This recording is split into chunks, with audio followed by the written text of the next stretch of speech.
todos somos diferentes y esa es la riqueza. Yo siempre lo digo, el problema no es el autismo, es el entorno en el que viven las personas autistas, que nos cuesta mucho trabajo a veces que la sociedad pueda comprender las necesidades de los autistas. Lo que prefieren siempre es esta referencia a decir, soy autista, ¿no? Es parte de mi identidad. Bienvenidos de vuelta a Más Allá de la Causa. En esta ocasión nos está acompañando la queridísima Mariana Chávez. Ella es directora de Luma en el Espectro IAP. Mariana, ¿cómo te sientes esta mañana? Tarde.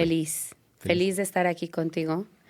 Para mí, la verdad es que ya lo habíamos platicado anteriormente y era un gusto poder pensar en estar aquí en Más Allá de la Causa. Entonces, feliz de estar aquí contigo compartiendo. Igualmente estoy muy emocionado. Un poco de trasfondo. Yo creo que te conocí hace unos 8 meses. Sí. Y el tema que traemos el día de hoy ha cambiado muchísimo en mi mente gracias a todas las veces que me ha tocado platicar contigo. Ay, qué maravilla. El día de hoy traemos el tema del autismo. Mariana, tú vienes en representación de Luma en el Espectro. ¿Me podrías platicar qué es Luma en el Espectro? Claro que sí. Bueno, primero decirte que Luma en el Espectro es, para mí, de manera personal, primeramente, es un sueño hecho realidad porque mediante Luma en el Espectro hemos logrado llegar a muchísima gente para compartir una condición de vida que es mucho más común de lo que nos imaginamos. Esto es obviamente el autismo. Poder tener la oportunidad, gracias a Luma, de poder llegar a lugares que nunca hubiésemos imaginado para compartir, para dar información, para concientizar, para sensibilizar a toda una sociedad al respecto de una condición del neurodesarrollo.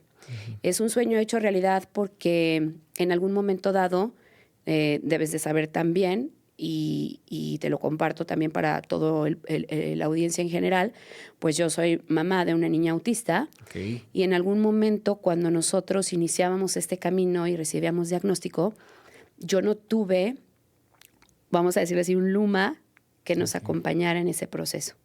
Y siempre soñaba con que hubiera algo que pudiera dar este acompañamiento y este soporte, este apoyo a todas las familias, así como a las personas autistas mismas. Ya en el plano formal, pues Luma en el Espectro es una institución de asistencia privada aquí en el estado de Querétaro y nosotros vamos a cumplir un año ya de manera, digamos, constituida como tal, como institución, pero tenemos 2 años atrás de la constitución ya trabajando como un grupo colectivo y pues muy feliz de ser la directora de este gran proyecto y soy cofundadora junto con Valeria Lechuga, otra mamá que también inició este sueño y este camino conmigo. Muy bien, entonces me queda claro que es como una organización que acompaña a familias en el tema del autismo. Me queda la duda, ¿de qué manera acompañan a las familias? Ok, mira, Luma en el Espectro lo que hace en el plano o en el entorno familiar es darles un acompañamiento integral. Okay. Desde el momento en que recibimos un diagnóstico y no tenemos, obviamente, un conocimiento previo a lo que es el autismo, nos hace falta que alguien nos dé información. Ok, ya me dijo el especialista, quien sea que haya sido, que mi hijo, mi hija, mi familiar es autista. ¿Y qué hago? Ahora, como dicen coloquialmente, ¿y esto cómo se come? ¿Qué se hace? ¿No? ¿A dónde voy? Claro, ¿Quién me guía? ¿Quién me orienta? No nos preparamos para algo así. Exacto. ¿Quién me va a orientar de esto? ¿Cómo sé qué paso seguir? ¿Cómo sé qué vía tomar? Como te repetía, muchos de nosotros no tuvimos ese acompañamiento y tal vez en algunos casos fue a prueba y error.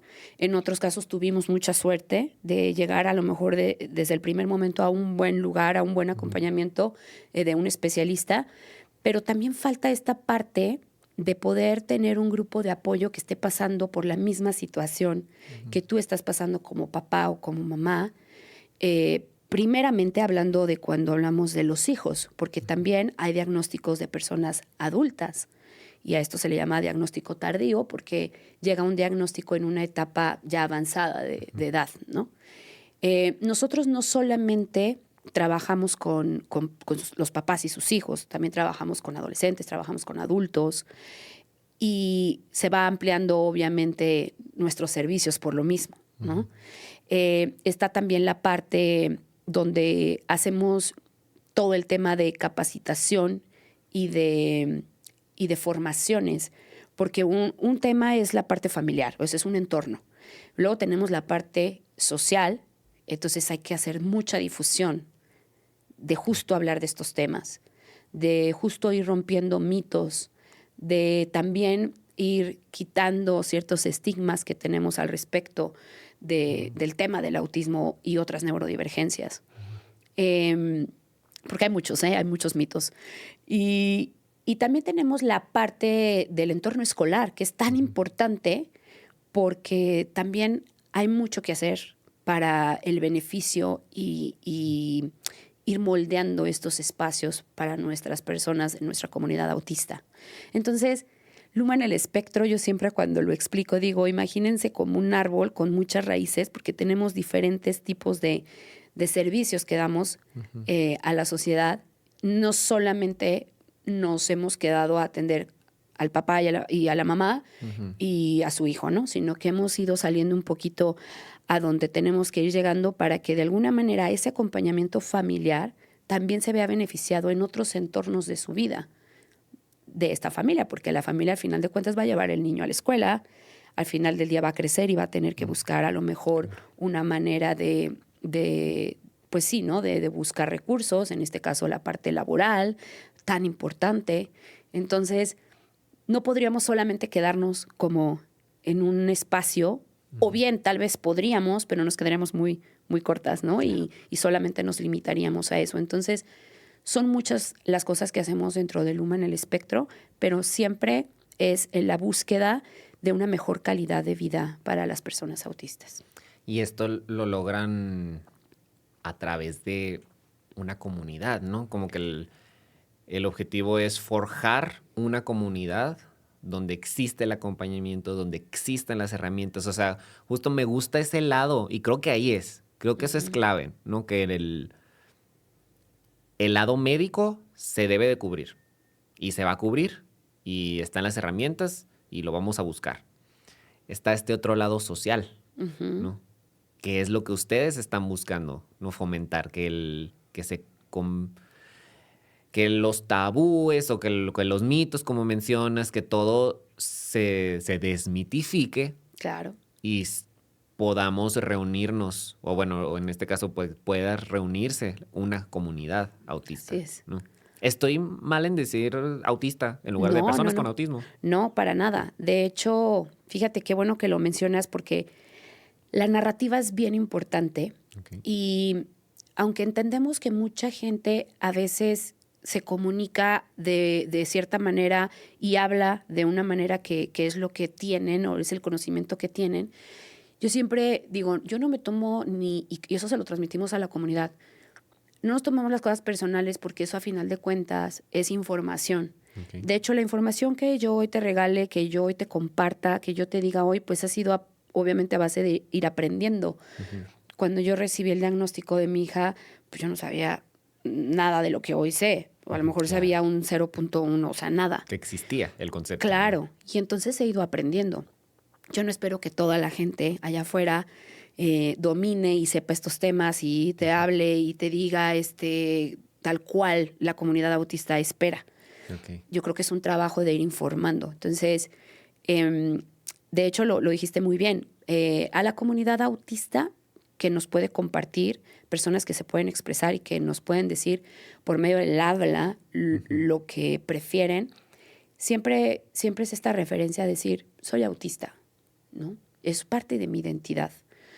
Y hay siempre un dilema en el tema de, es que las personas con autismo, y entonces la comunidad dice, pero no es algo que traigo, es algo que soy. Es parte de mi esencia de ser autista. Entonces, a mí, llámame autista y no me voy a ofender. No es una etiqueta, no es una ofensa, no es un... No es un insulto. No es un insulto, justo. No es un insulto.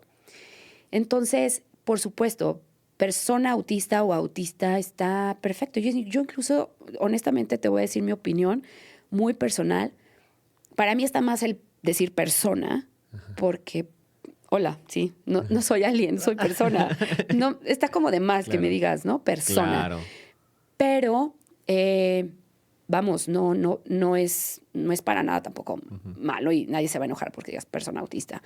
Pero en realidad, con que alguien se refiera a las personas neurodivergentes como, oye, Rubén es autista, está bien, no es persona con autismo o persona autista. Creo que lo he visto como que en la conversación sobre de discapacidades y neurodivergencias y todo lo tema ajeno a lo típico, ¿no? Sí, Como que decir con sí. es como decir de que tienes una enfermedad. Claro, claro. ¿No? Como que traemos esa idea de que es persona con... Ajá, o como un accesorio que me puedo quitar y poner. Y no puedo quitármelo y ponerme el autismo. O sea, ya es parte de mi configuración desde antes de nacer, desde que se juntaron las células y se creó mi ADN. Desde ahí soy autista, ¿no? Ahí estuvo siempre. Y también parte de la identidad. Porque, por ejemplo, yo soy mexicana y de hecho me siento mexicana y no ando por el mundo presentándome como persona con mi mexicanidad, ¿no? Pues no, porque soy. Pues es lo mismo y lo mismo pasa con los autistas. Soy autista. Se me puso calientito el corazón como que el escuchar las palabras, no sé, el imaginarme a personas diciendo soy mexicana, soy autista. Exacto, ¿no? Porque es un orgullo, Rubén, cuando logramos entender que las diferentes formas de ser, de pensar, de recibir el entorno, de procesarlo, es parte natural y hasta un hecho del legado de la humanidad. Cuando logras entender esta parte en donde todos somos diferentes y esa es la riqueza, entonces dejas de ver un tipo de cerebro como raro, diferente, ajeno, está mal, anormal. Porque yo siempre me pregunto, ¿por qué vemos a la diversidad tan natural en los animales y en las plantas? Y hay la diversidad, y cuántos animales, y cuántas plantas, y la flora y la fauna, y los ves tan natural que sea tan diverso, pero en los seres humanos no. Y es exactamente lo mismo. Esa es la neurodiversidad. Y es una riqueza poder contar con tantos diferentes tipos de. Entonces, por eso te decía un orgullo, tanto como orgullo es que seamos neurotípicos los que somos neurotípicos. O sea, es lo mismo. Sí, soy. Exacto. Es parte de mí. Exacto. Claro. Ok. Tengo una pregunta. Sí. La institución, el colectivo que después se hizo institución, ¿verdad? Así es. Primero iniciamos, es más, te platico rápidamente. Platícame. Iniciamos con un chat donde íbamos a compartir experiencias mamás. O sea, ahí éramos puras mamás al principio. Y era como un poco la idea de irnos compartiendo qué te funciona a ti, qué te funcionó, qué especialista me recomiendas, cuál no me recomiendas. Porque, pues sí, la verdad. Qué escuelas, ya sabes, como esta parte más de maternidad compartida. Así inició. Y luego yo personalmente fui viendo la necesidad de traer información aquí a nuestra ciudad porque creía que había más en otros lugares a donde yo volteaba a buscar información para mi beneficio personal, familiar, obviamente para mi hija me refiero. Y entonces yo decía, pero están en Guadalajara, por ejemplo. Y en algún momento que yo tuve la oportunidad de recibir esta formación, dije, es que esto lo tienen que saber más personas. No, como que yo sentía que era como un poco egoísta, que yo lo supiera, que yo me lo quedara y no podérselo compartir a otro, algo que me estaba funcionando a mí. Y porque a mí me hubiera gustado en su momento que me lo compartieran. Exacto. Entonces, cuando yo tomo esta formación, que era de otro lugar, de otra ciudad, vimos la manera de poderlo traer aquí a Querétaro y pues quien quiera venir, quien se quiera sumar. Y fue una gran sorpresa porque esta era también una asociación civil, una organización de la sociedad civil, pero de otro lugar. Y Y era como este volado de, pues, a ver cómo sale, porque, pues, la única intención era poderlo compartir. Y yo les dije a ellos, no sé cómo lo pudiéramos trabajar. Me dice, mira, no te preocupes, nosotros vamos, la damos, y aunque vayan 2 familias. Y fuimos esa vez 42 familias.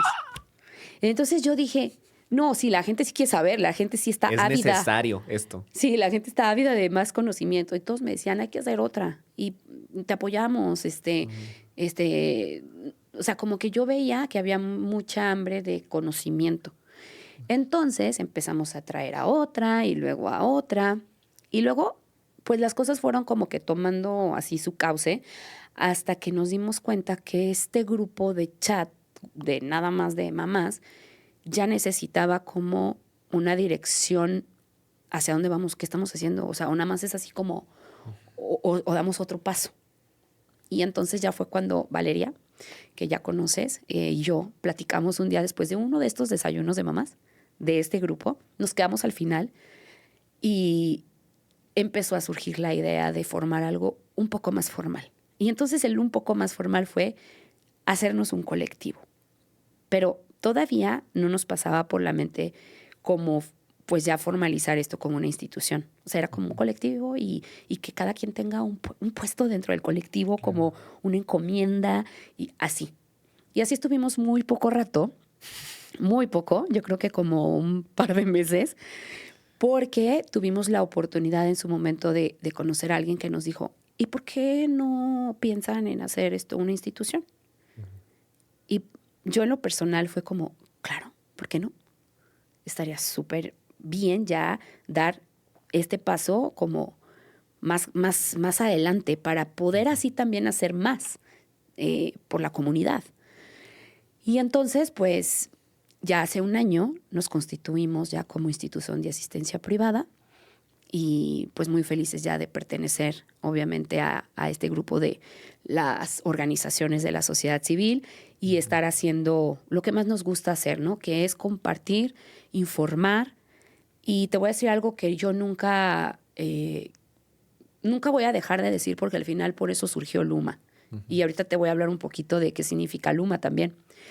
Y justamente es que pretendemos, como fundadoras de Luma en el Espectro, ir haciendo un mundo más empático, no solamente para nuestros hijos, que obviamente son el motor de lo que nosotros iniciamos, ellos fueron nuestra inspiración, nuestros hijos, pero también por todos los hijos de las personas que hoy están recibiendo un diagnóstico y que no saben qué va a pasar el día de mañana, cómo una sociedad entera va a recibirlos, cómo va a ser el trato para ellos, ir buscando oportunidades, espacios que sean adaptados, espacios que sean accesibles, que no lo son hoy en día y que nos cuesta mucho trabajo a veces que la sociedad pueda comprender las necesidades de los autistas, que no son menores, que las discapacidades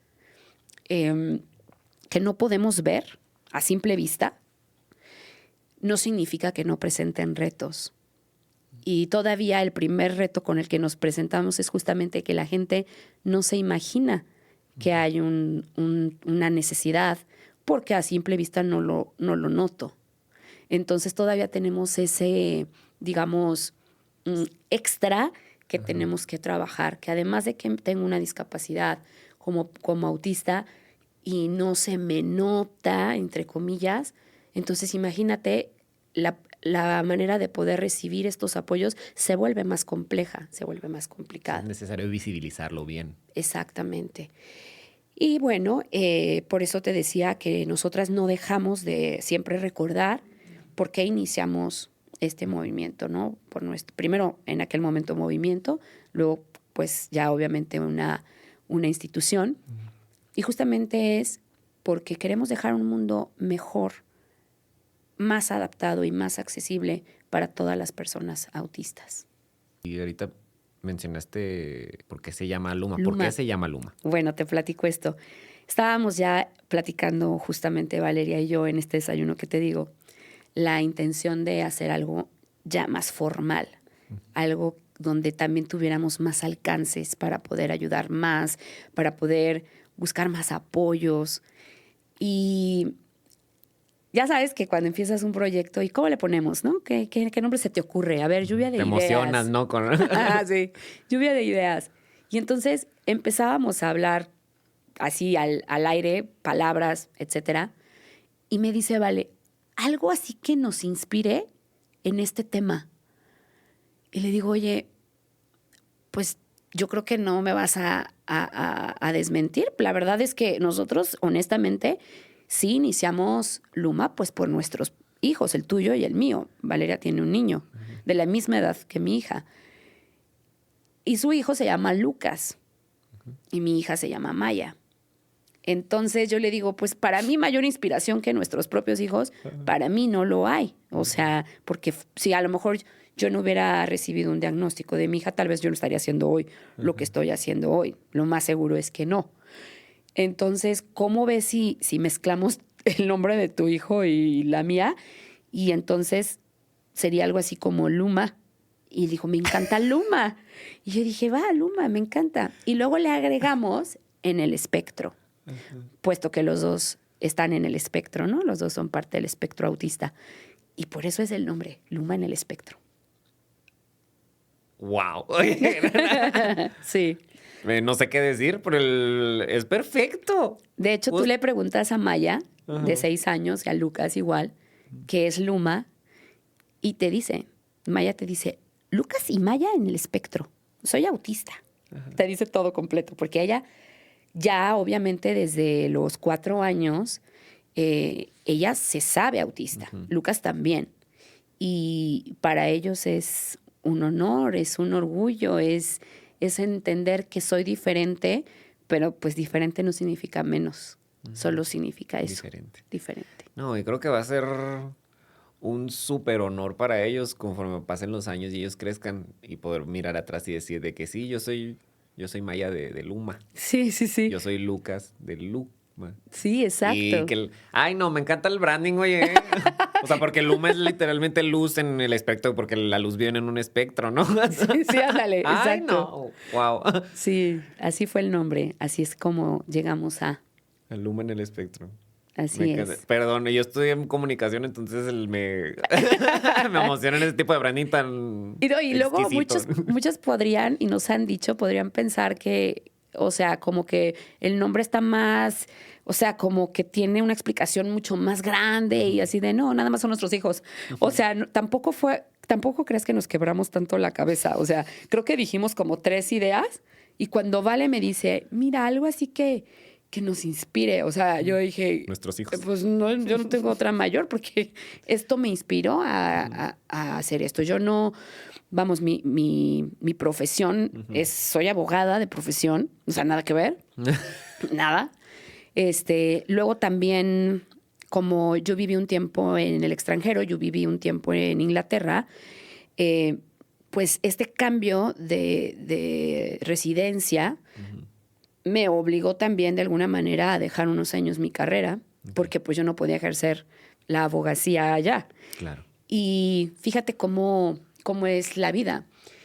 A mí siempre me había llamado la atención un tema que era la tanatología. Okay. Y cuando estuve allá, al no poder ejercer mi carrera, dije, pues quiero aprender algo que me haya llamado la atención. Y dije, y que no tenga nada que ver con la abogacía, como para este tiempo sabático, ¿no? Como de cambiar. Para explorar más cosas. Ajá, explorar otras cosas. Y entonces conozco y me meto de lleno al mundo de la tanatología y me encanta. Y me encanta poder trabajar con la gente, sus duelos, sus procesos de duelo. Recuérdame, la tanatología es como terapia para el duelo, ¿verdad? Sí, por ahí. Exactamente. Okay. Y entonces yo sabía que eso me gustaba porque sin ningún tipo de conocimiento, cuando alguien de mi familia o de mis amigos estaba viviendo un proceso de duelo, como que yo siento que me buscaban mucho de manera natural y que a mí me gustaba escuchar. Entonces yo decía, si aprendo esto, creo que podría ser una mejor acompañante. Y bueno, me metí a estudiar este tema estando allá. Y luego regresé a México, estuve allá 4 años, y cuando regreso a México vuelvo a prepararme en temas de tanatología. Y también hago un diplomado también en México, como para que tener las dos partes, ¿no? De México y también de allá.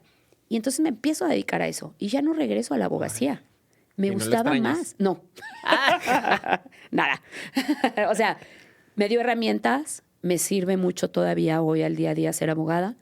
Creo que nada más cambié.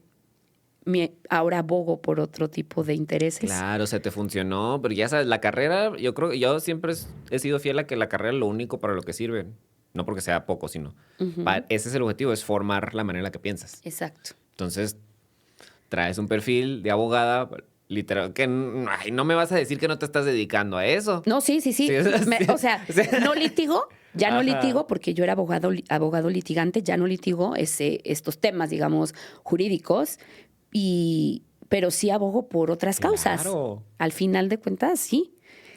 Y bueno, justo esta parte de la tanatología es muy importante en la historia de Luma porque justo fue lo que yo empecé a hacer dentro de Luma.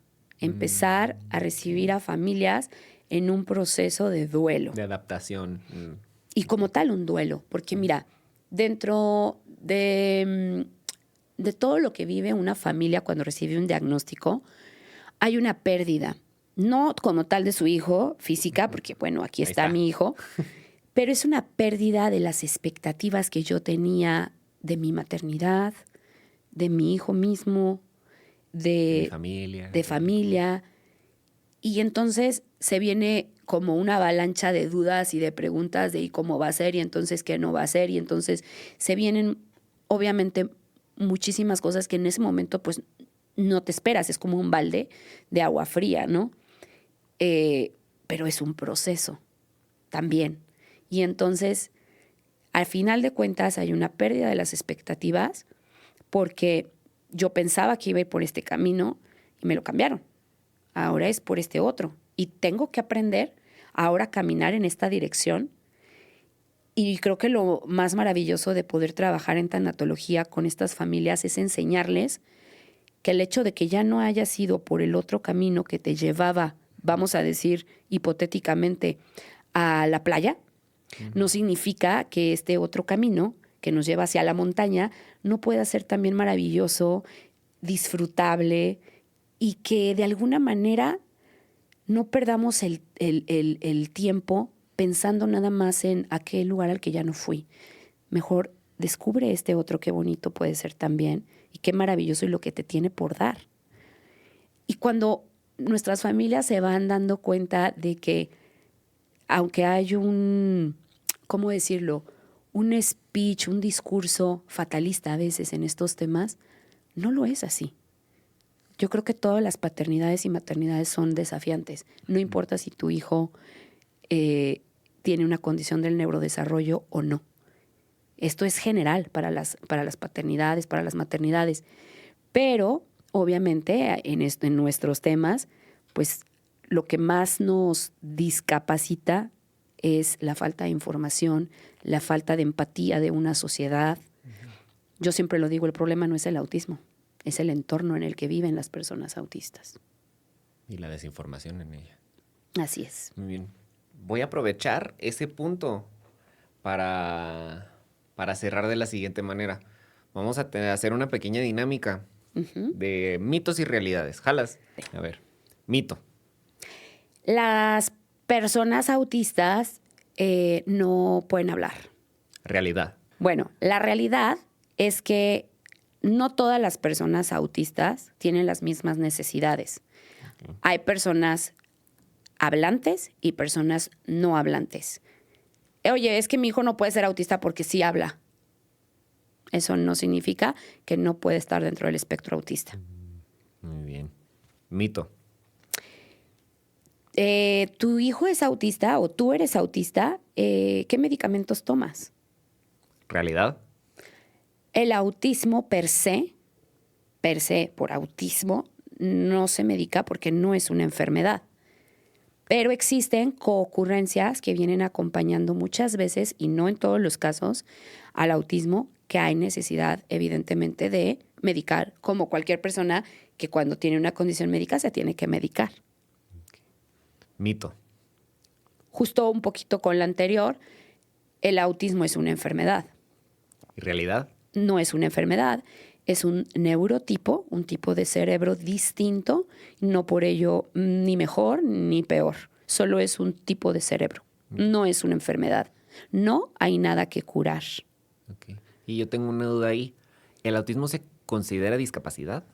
Muy buena pregunta. El autismo se considera discapacidad cuando existen características de la persona que lo discapacitan ante un tema en concreto. Aquí la respuesta no puede ser ni sí ni no, tiene que ser depende, porque depende de la persona. No todas las personas autistas están discapacitadas porque no hay un área de su vida que su autismo mismo le impida, pero en otras personas sí. Entonces, aquí es muy de cada persona autista. O sea. Son temas y identidades diferentes. Exacto. De cierta manera. Exacto. Muy bien. Y algo muy importante también comentar aquí, no existe una persona autista igual a otra. Hay tantos tipos de autismo, por eso se llama espectro, como personas autistas existen en el mundo. Así. Yo creo que eso es perfecto para que nos despidamos, para que cerremos. Mariana, ¿de qué manera podemos alcanzar a Luma en el espectro? Claro que sí, mira, nos pueden encontrar en nuestra página web, que es lumaenelespectro.org. Nos pueden encontrar en nuestras redes sociales de Instagram y Facebook, muchísimo más contenido y movimiento en Instagram, y es así, tal cual, Luma en el Espectro. Y también te voy a dejar el número de administración en donde pueden comunicarse, pedir una cita, si eres papá, mamá, escuela, necesitas información, necesitas a lo mejor empezar a capacitarte en estos temas, y es te lo voy a dar ahora mismo, es el 442-814-2535. Uh-huh. Perfecto, muchísimas gracias, Mariana. Gracias a ti por invitarme. ¿Hay algo que te gustaría agregar? No, nada, que me vuelvas a invitar. Claro Feliz de seguir que sí, aquí yo viniendo. encantado. Nos vamos a ver pronto, ¿va? Igualmente, si nos estás escuchando, nos vemos o nos escuchamos de nuevo en Más Allá de la Causa. Gracias.